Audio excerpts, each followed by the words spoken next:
Okay, so the front news headlines of today's, that is, Tibetans are seeking more autonomy, not separation from China, says Dalai Lama. Now, Tibetans are asking for more autonomy, but not political separation, asserts Dalai Lama, adding that while he wishes to revisit Lhasa, he will prefer to live on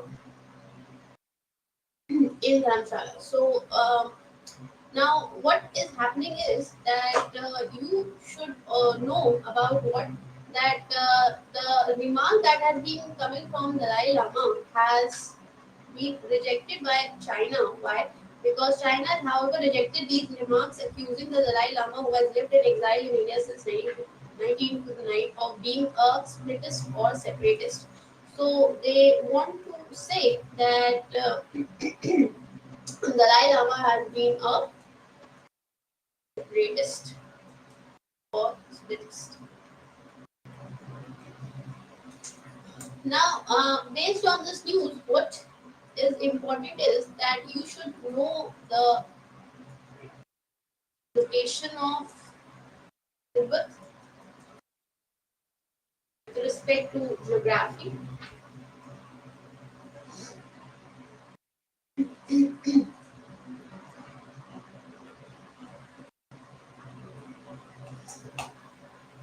And also in international relations section, how Dalai Lama is going to provide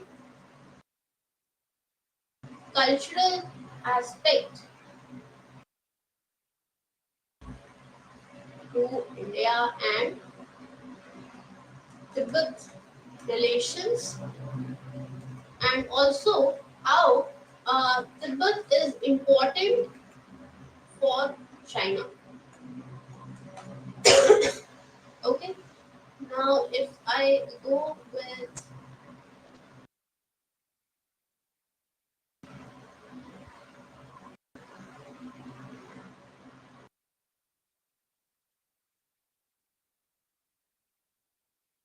yeah, so this is the carry ahead news from the front line. While the Chinese government did not confirm any talks at present, Beijing has maintained at various points, including 2021, at any talk it holds are for the future of Dalai Lama, not the future of Tibet, indicating that Dalai Lama may be allowed to return to Lhasa for a visit. Now, what else is happening? China is also now changing. I think I think many people in Tibet love Dalai Lama. Similarly, many Chinese governments, so they want to go back, but I do not want to stay there. Lhasa is very high. Dharamshala's height is very suitable for my physical conditions, says Dalai Lama. Now, what is happening is that according to the member of Central Tibetan Administration, the Dalai Lama is expected to hold daily teachings from October 2 in Dharamshala and leave for Gangtok in April. So, why I went with this small chunk of news? Because if you see the cultural aspect of Tibet and India is important from IR section.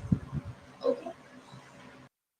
Now let's move on to the other analysis.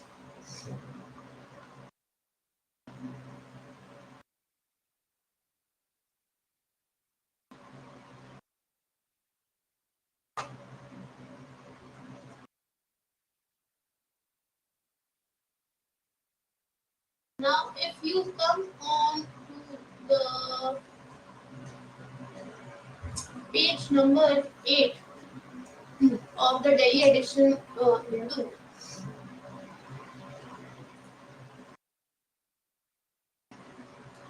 what are the findings of the parliamentary panel on NEP? Now, the Parliament Standing Committee on Education, headed by the respective minister, tabled a report during the special session of Parliament on the implementation of NEP 2020 in higher education. Now, if you see, what is happening is Yesterday also I was discussing about the national education. Not yesterday, but in one of my analysis, maybe day before yesterday. So I was talking about MEME. And what was MEME? MEME is your multiple entry and multiple exit system. So I discussed about this national education policy talking about multiple entry and multiple exit system. Now, what does that mean? That you are allowed to enter multiple programs at at a respective time. That means it's not that right now the kind of education system we are following, where we complete our bachelors, and in bachelors we are doing the respective subjects, and then once we are over with our bachelors we are going for the masters. Here in the national education policy they have given you a leverage and freedom also. And what is that? Now, with respect to the choice of the interest, that means if you want to get enrolled in any of the respective subjects, so you can opt for that subject. Having said that, you are already admitted in another program, but then at the same time you can enter the another program from the another university, and that will be kept open. At the same time, if you want to enter for the another program, you can go for that also. And if you are exiting from one program, then you can also enter into another program if you want. That means there are multiple entry and multiple exit system that is happening. What this national education policy is talking about. So I did this analysis in my previous analysis also. Now let's talk about what are the findings of the parliamentary panel regarding MEP. So what did the report says? Now the report looked at the salient features of the MEP's implementation in the higher education sector and the progress made so far. The panel met representatives of various state governments, union ministries, higher education institutions and other stakeholders to prepare the report. The report noted that for 1043, that means 1043 universities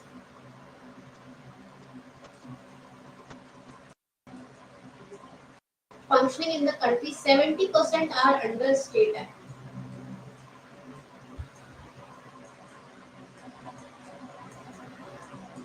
and 94% of students are in state or private institution, um,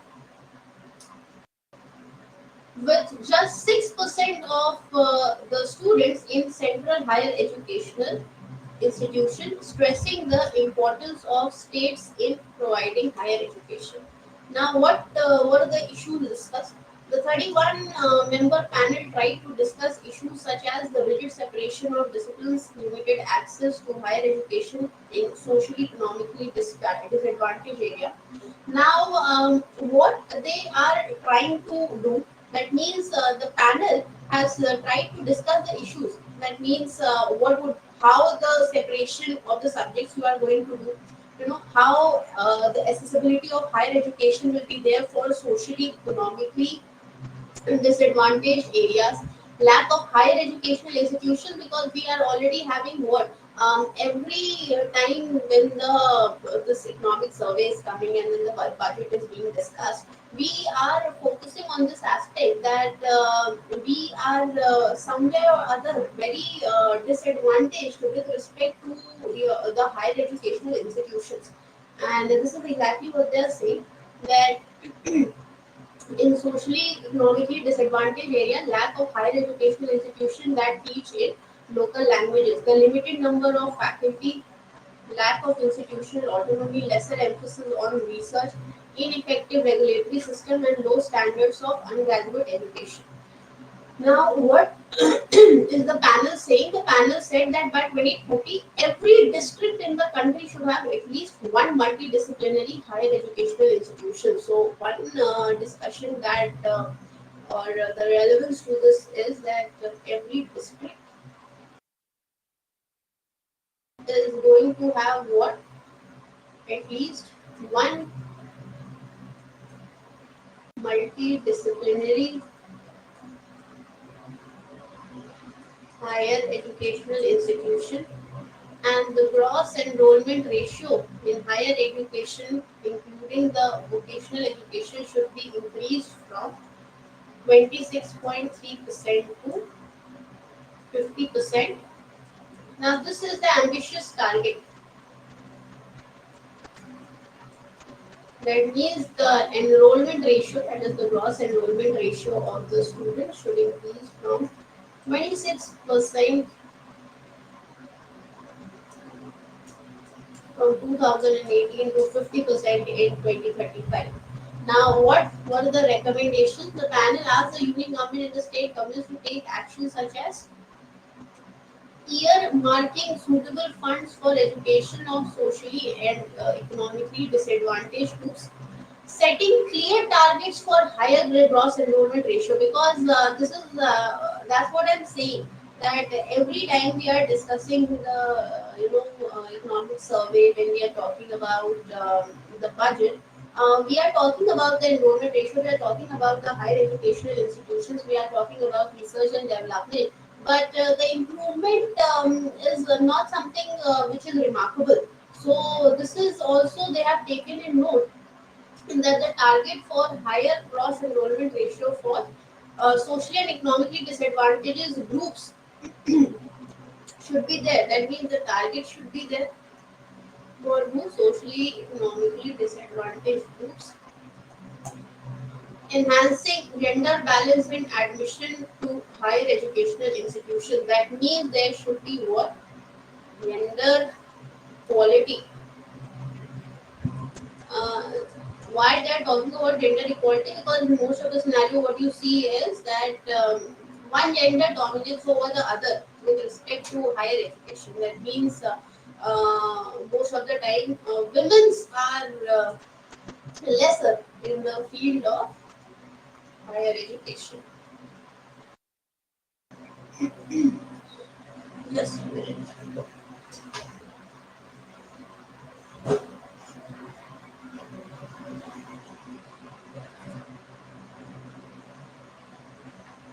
Just hold on, it has actually man in the screen.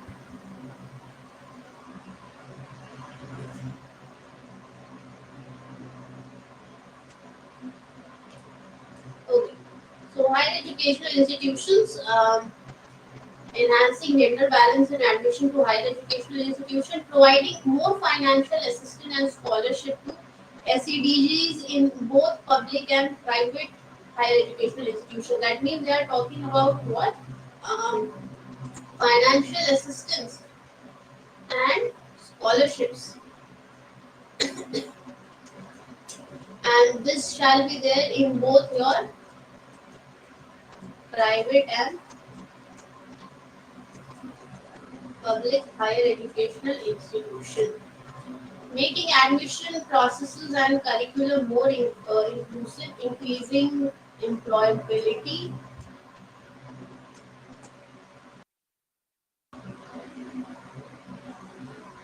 Uh, yeah, curriculum. Okay, so they are saying that they are focusing on making curriculum more inclusive. Then they are talking about increasing employability, potential of higher education program, and for developing more degree courses taught in regional languages and bilingual. The panel also recommended what specific infrastructural steps to help physically challenged students and the strict enforcement of all no discrimination and anti-harassment rules. That means when they were talking about gender equality, they have also kept in mind about the no discrimination and also anti-harassment rules.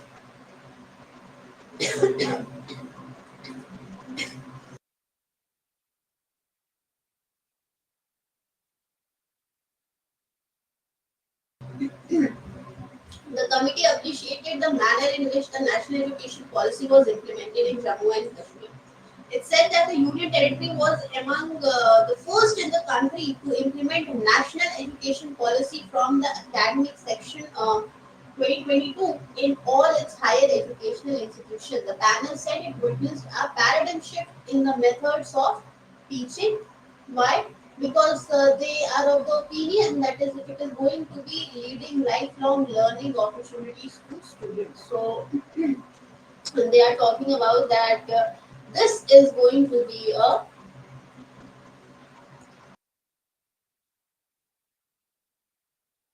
lifelong learning opportunities for all.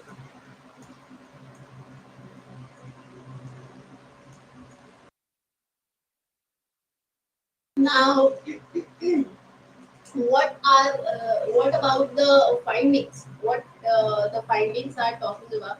Now, the committee suggested improving the effectiveness and impact of the higher education financing agency. Uh, HEFA in funding the higher educational institutions. So, what is happening that whatever steps you are taking for higher educational institutions, for example, the funding is going to come from where? Higher Education Financing Agency. That means HEFA is created to fund HEI, higher educational institutions.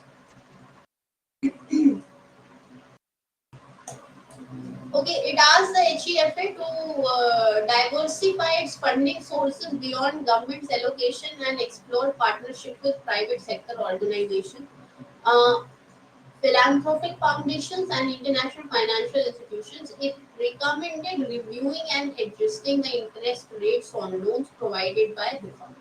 Now, to make them more competitive and affordable for higher educational institutions. Now, if you see, bringing the policy is not a big deal. Okay, you have framed the policy. The point is that how you are going to implement it, because implementation is a challenge. All through the article, what I told you was that the gross enrollment ratio is one thing that needs to be bothered. And apart from that, if you are working on gross enrollment ratio, how is it possible that you are going to increase the enrollments? Because there are people who are coming from socially and economically disadvantaged groups. Now, when they are coming from socially and economically disadvantaged groups, it would be difficult for them to enter this field. So they said that they will be providing financial assistance and scholarship. Now, for that also you require a lot of funding, and they have provided you the source from where the funding could be initiated. Now, what about the multi-entry and multi-exit program? The panel said that the Indian institutions were likely to face several issues in implementing the multi-entry and multiple exit system.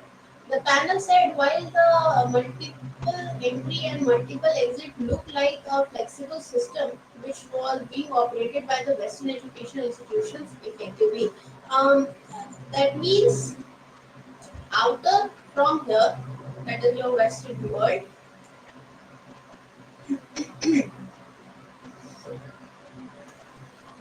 you find that this policy is good or nicely implemented in your Western institutions.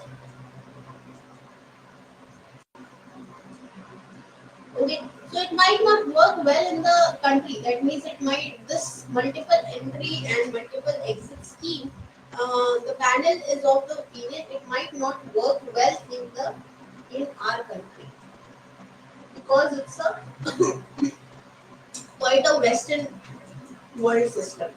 If the institutions allow multiple entry and multiple exit, it would be very difficult for the institutions to predict how many students would exit and how many would join midway. Since institutions would not know the in and out traffic, it will certainly disrupt the pupil-teacher ratio. Now, they are of the opinion that this is going to affect the pupil-teachers ratio. The Parliamentary Standing Committee on Education tabled the report during the special session of Parliament on the implementation of the National Education Policy 2020 in higher education. 31-member panel tried to discuss issues such as rigid separation of discipline and limited access to higher education and socio-economically disadvantaged areas. The panel said that Indian institutions were likely to face several issues in implementing the multiple entry and multiple exit scheme. Now there is this news in page number 10, and what is it talking about? It's talking about the reforms of global financial institutions and sustainability. Um, after meeting with the UN Secretary General, Minister appreciates the strong commitment to reforming international financial institutions. He also met UN General Assembly chief. Now, External Affairs Minister and United Nations Secretary General um, held a bilateral talk and discussed the sustainability agenda and the reforms of international financial institutions as per our External Affairs Minister. Now, the two things that they are talking about is what financial institutions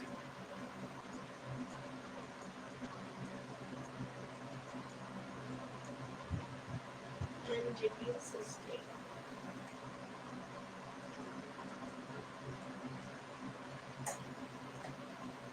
Okay. Now, what discussion they were having since it was the 78th session of the UN General Assembly? They discussed how India's G20 presidency has contributed to strengthening the UN Sustainable Development Agenda. That means our G20 summit that happened in India, that kind of was focused towards strengthening the sustainable development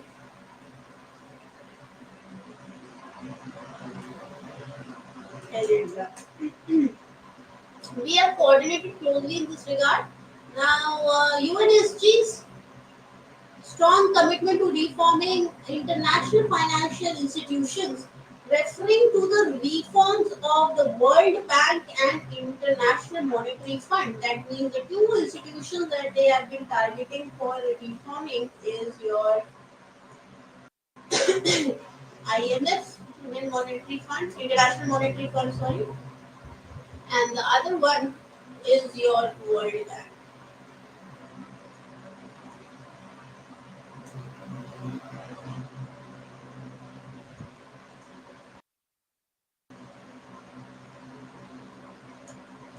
On the reform agenda is greater lending capacity for the World Bank and more board-based representation for countries on the board of these institutions.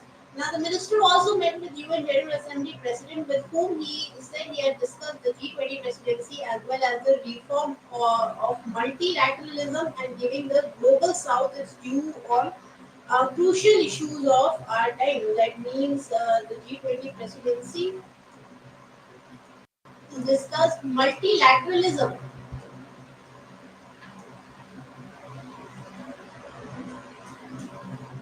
is concerned. Now, the government has sought to position in global south order, and also what they have focused on is India's successful G20 chairmanship, especially on India's unwavering advocacy in the support of global south. So they have talked about the global south. Now, this is a homework for you, for all those who are listening. That means you have to talk about all the countries being referred to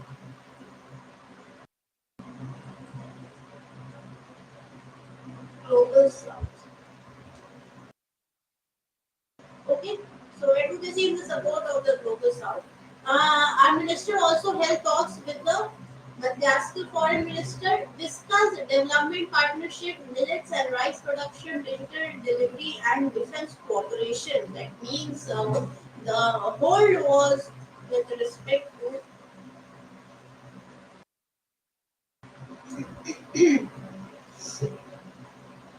development partnership,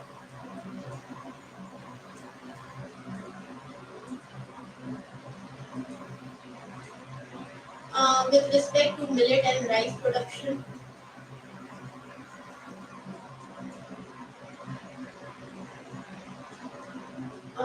digital delivery system,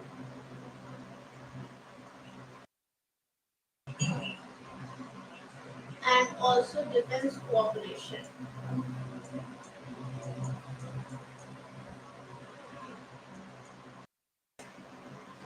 Fine. So, what you need to know over here is very important.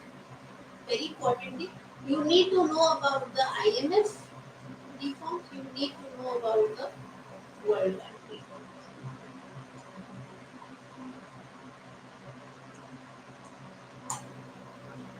Fine. Now let's move on to the editorial analysis. Okay, so yesterday I was talking about the tussle that there is between Karnataka and Tamil Nadu, and both are regarding what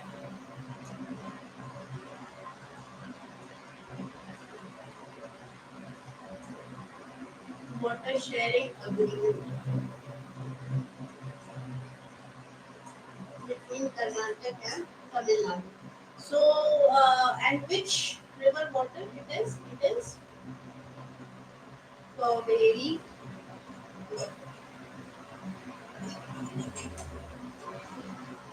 Fine. So, what is all the issue behind here? I discussed in last class also, and here also in editorial. Let's talk about it. Uh,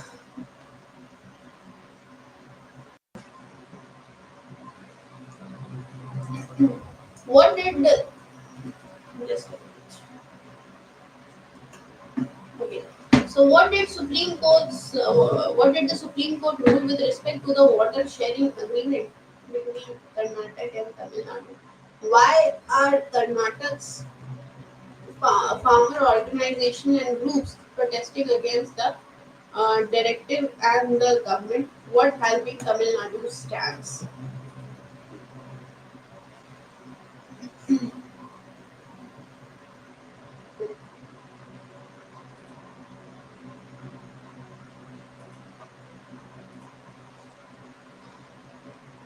On September 21, the Supreme Court asked Karnataka to just,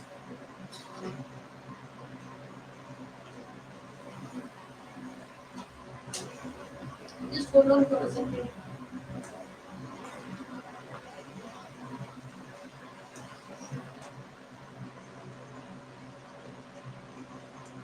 Okay.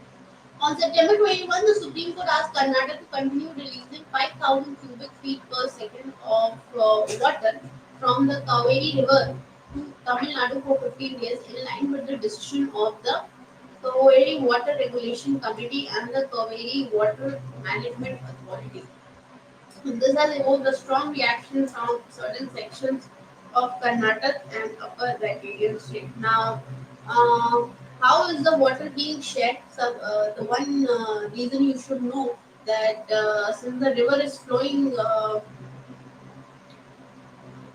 in the areas of Karnataka, and so how the water is going to be shared? So the Cauvery Water Dispute Tribunal was formed, and Cauvery Water Dispute Tribunal's final award 2007 and the Supreme Court judgment of February 2019 spell out the system of sharing the river water and the institutional mechanism for ensuring implementation of judicial verdicts, pointing out that 740,000 million cubic feet of water would be available in the Cauvery Basin in normal year. The court, which broadly adhered to CWDTs, that is Cauvery Water Dispute Tribunal, made the allocation for constituents of the basins as follows. That means the Karnataka would have the 284.75 TMC, which Tamil Nadu is going to have 404.25 TMC, which Kerala is going to have 30 TMC, and Puducherry is going to have 7 TMC,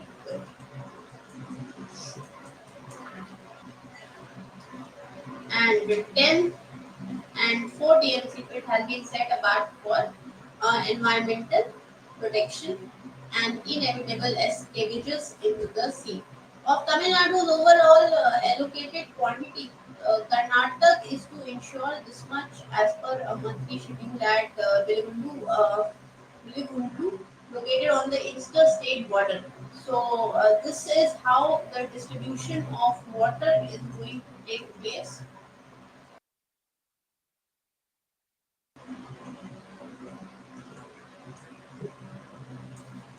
Now, why are Karnataka's farmer upset? Now, what has happened, or what is the issue that the farmers of the Karnataka are upset? So this year, southwest monsoon has played truant. Why? Especially in the south interior Karnataka, the region where the Cauvery River originates. So the Cauvery River is originating in the region of south Karnataka.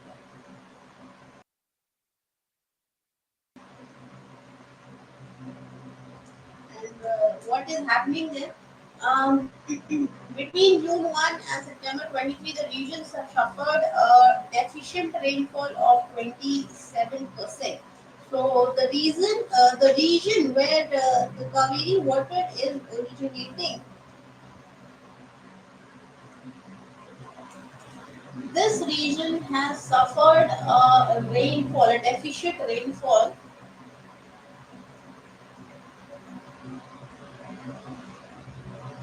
of 27%. Now, according to the Indian Meteorological Department, Kodagu of Karnataka and Wayanad of Kerala, which form part of the catchment of Cauvery distribution, Kabini registered a deficient rainfall of 43%. So, Kabini registered a deficient rainfall of 43%. Sorry, in Admirma, Kavili registered deficit rate of 40% and 56% effectively. Karnataka in its application paperwork stated that at the reservoir level, which covers a part of the catchment, the shortfall is 53% given the fact that the state has four reservoirs in the Cauvery Basin. That means the Cauvery Basin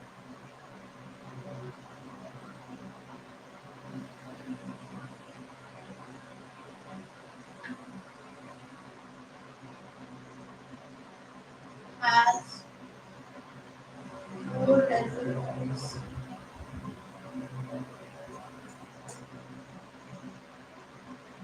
Karnataka told the Supreme Court that the daily flow of about 5,000 uh, cubic of water per second of Tamil Nadu was against its interest. That means, since the rainfall has been scanty in the region, it is difficult to have or difficult to get the flow of 5,000 cubics water per second for Tamil Nadu or to Tamil Nadu. Now, the state, especially in the urban areas like Bangalore, was on the brink of drinking a water crisis. That means Karnataka has claimed that the state or the city, that city of Bangalore, is on the verge of having a drinking water crisis. That means they couldn't be able to, or they won't be able to afford what drinking water.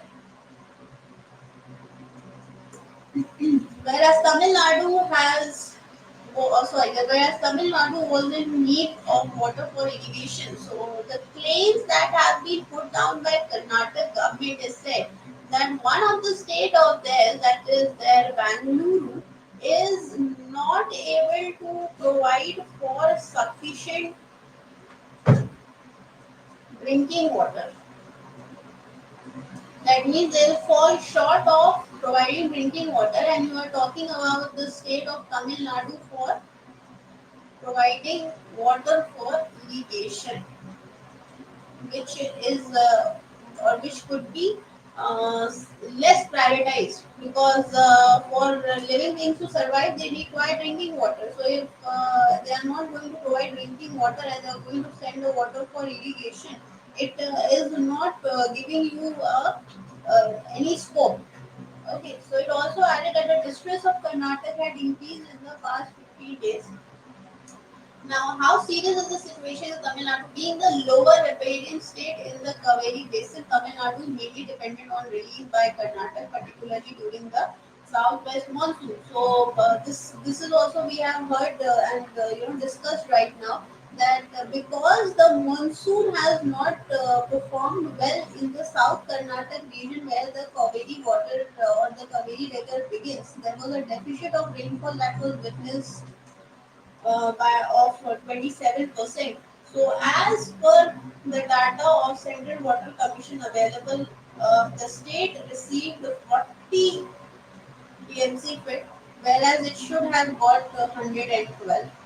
Now, even after giving allowance for the failure of the monsoon and the quantum of rainfall as quoted by Karnataka, Tamil Nadu contends that it should have got at least 7.8 TMC fit more. Um, yeah.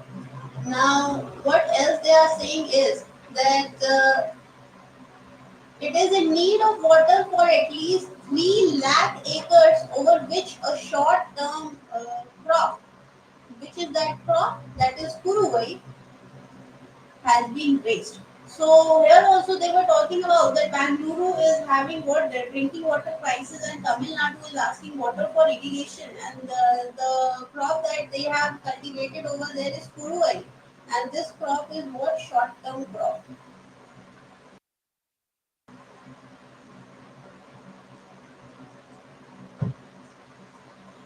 Okay, so however, the state will require in the coming weeks much more water for its long-term crop days. Now, there are claims that see this time Tamil Nadu has sown the short-term crop. So when they have this short-term crop Kuruvai, so they require this much of water and they are asking for it, which is at least 7.8 TMC fit. So now this article, the author is saying that however the state is going to require more water in the coming weeks, and why more water? Because they are going to sow a long-term crop, and this long-term crop is going to require water for 125 to 135 days, and that name of that crop is samba.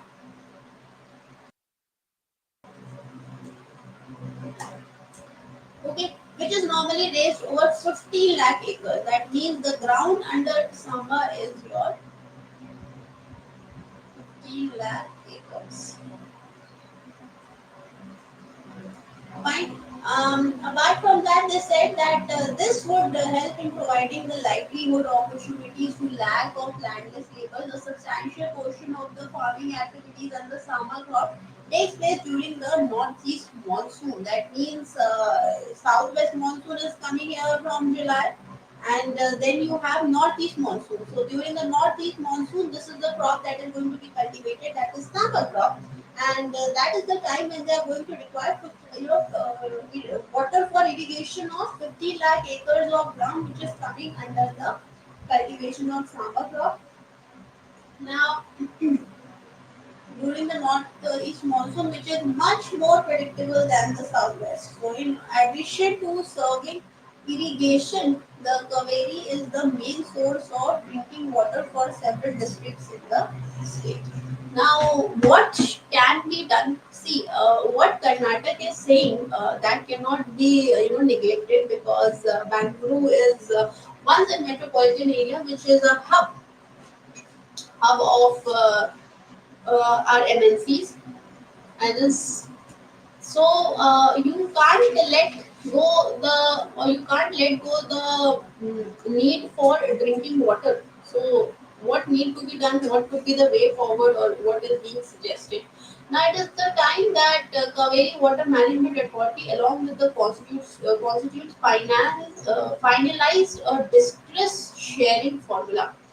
So the author is saying that the CWMA, that is Cauvery Water Management Authority, along with the contours should finalize a distress sharing formula. That means in times of distress, that means when there is no proper monsoon happening, or when there is shortage of water, how you are going to go ahead with the plan. So making use of the present crisis, authority should take the initiative in convincing all the stakeholders in evolving the proposed formula.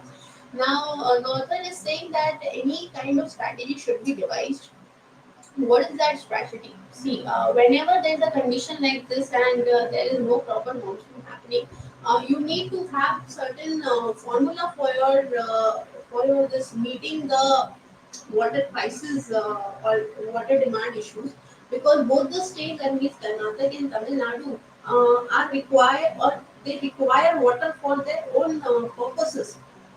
Now, here Tamil Nadu is requiring water for their irrigation purpose, and as we have done in the article, they have also said that when they are going to deal with this long-term crops, that means right now they require water for the short-term crops, Kuruai. But when they require water for the long-term irrigation purpose, that means Samba, there will be 15 lakh acres of land which need to be irrigated. Now, you can't stop that also, and at the same time, you have to meet the demands of the people in the Bangalore area. That means drinking water. So, for that reason, a strategy need to be finalized is important.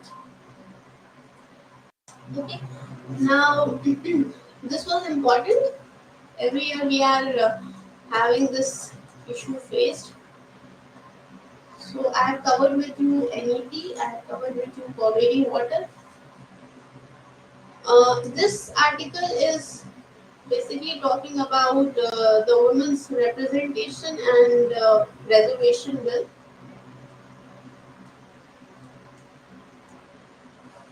because it's going to provide a roadmap for women equality.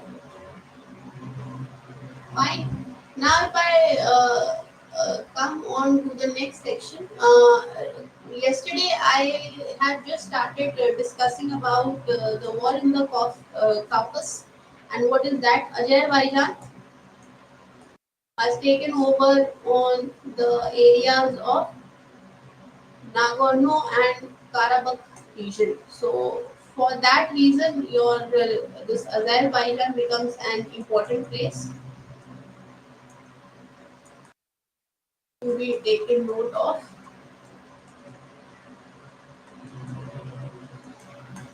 Fine. Here also, this article is talking about the water distress, which I have done the editorial just back now. So water distress with respect to your Cauvery water management.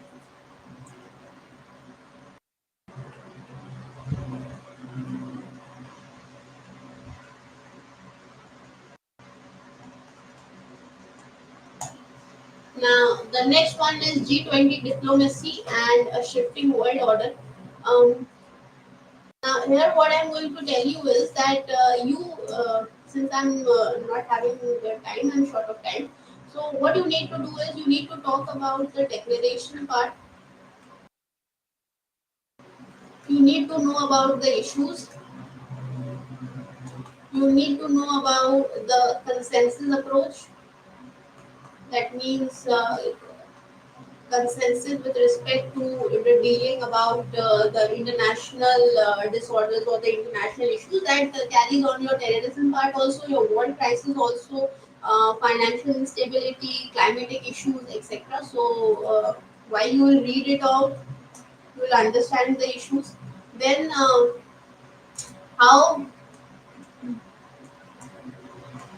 China is reacting to the G20 summit, and also discussing about the NATO. Okay, so this was for today. Thank you so much. I'll catch you tomorrow.